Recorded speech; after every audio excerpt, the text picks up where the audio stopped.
তোমার রবকে। আমি কিছু জানি না। একটি দুঃসংবাদ। সুভাষপুর নিবাসী কাসেম মিয়া সকাল 10 ঘটিকায় এন্তেকাল করিয়াছেন। দূর বুড়া মানুষ মইরা গেছে, এ আবার মাইকে বলা লাগে?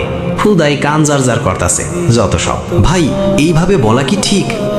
আপনিও তো মরে যেতে পারেন না, মানে মরতে তো সবারই হবে একদিন। তোমার ওয়াজ নিসিয়ত বাদ দাও। এখনো বিয়ে করলাম না, আমি মরমো? মরণ কি এত সহজ নাকি? আমি আরো অনেক বাঁচবো। দূর, তোমার চাই খামু না, তুমি আমার মুডটাই নষ্ট করে দিলা।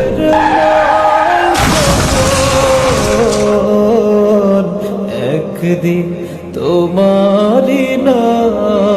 একটি দুঃসংবাদ। সুভাষপুর নিবাসী আসলাম ভাই সন্ধ্যা 6 ঘটিকায় গাড়ি অ্যাক্সিডেন্টে মারা যান। আসলাম ভাই, আসলাম ভাই, তোমরা আমাকে কেন গোসল করাচ্ছ? আমি তো এখানে। কি হলো? আমার কথা কেন শুনছো না তোমরা?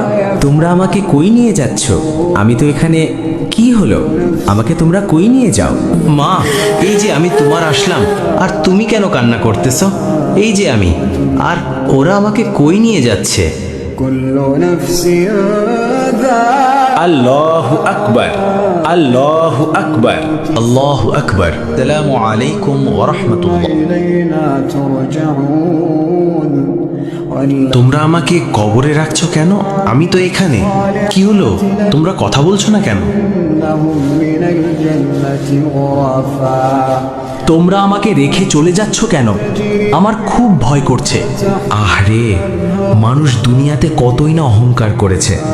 এই আসলাম ভাই কত মানুষকে অত্যাচার করেছে।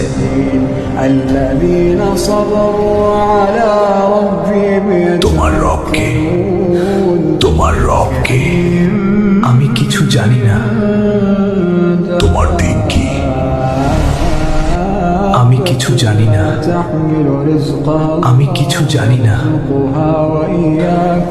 তোমার নবীকে। আমি কিছু জানি না।